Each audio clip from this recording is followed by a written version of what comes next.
നമസ്കാരം. റാഫ്ടോക്ക് ഫുട്ബോളിലേക്ക് ഏവർക്കും സ്വാഗതം. Paul Pogba മടങ്ങിയെത്തുന്നു.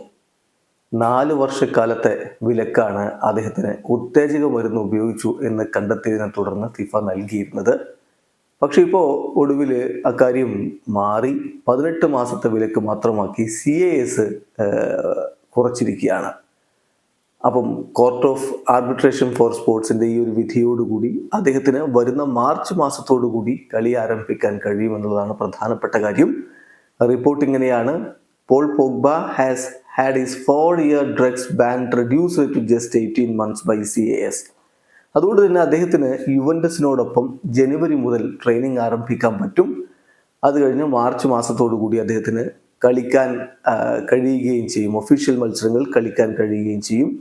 ഏതായാലും അദ്ദേഹത്തിൻ്റെ ആ ഒരു ഇനീഷ്യൽ ഫൈനും ഇപ്പോൾ മാറ്റിയിരിക്കുകയാണ്. ഏതായാലും പോൾ പോഗ്ബ മടങ്ങിയെത്തുന്നു എന്നുള്ളത് ആരാധകർക്ക് വലിയ സന്തോഷം നൽകുന്ന കാര്യമാണ്. 31-കാരനായിട്ടുള്ള താരം അധികം വൈകാതെ തന്നെ കളിക്കളത്തിലേക്ക് എത്തും എന്നർത്ഥം. അദ്ദേഹവും ഇതുമായി ബന്ധപ്പെട്ട് ഇപ്പോൾ പ്രതികരിച്ചിട്ടുണ്ട്. പോഗ്ബയുടെ സ്റ്റേറ്റ്മെന്റ് ഇങ്ങനെയാണ്: ഫൈനലി ആ ഒരു ദുസ്വപ്നം അവസാനിക്കുകയാണ്. എനിക്ക് ഇനി മുന്നോട്ട് നോക്കാൻ പറ്റും. എൻ്റെ ഡ്രീംസ് വീണ്ടും എനിക്ക് ഫോളോ ചെയ്യാൻ പറ്റും. തീർച്ചയായിട്ടും ഇത് വല്ലാത്തൊരു കാലഘട്ടമായിരുന്നു എൻ്റെ ജീവിതത്തിൽ. ഞാൻ എന്തിനു വേണ്ടി വർക്ക് ചെയ്തോ ആ കാര്യങ്ങളൊക്കെ ഹോൾഡ് ചെയ്യപ്പെടുന്ന ഒരു അവസ്ഥയാണ് ഉണ്ടായിരുന്നത്. അതിൽ നിന്ന് തിരിച്ചു വരാൻ കഴിയുന്നതിൽ വലിയ സന്തോഷമുണ്ട് എന്ന് പോൾ പോഗ്ബ പറയുന്നു. വീഡിയോ അവസാനിക്കുന്നു. ഫുട്ബോൾ ലോകത്തെ കൂടുതൽ വിശേഷങ്ങളുമായി റാഫ്ടോക്സ് വീഡിയോ എത്താം.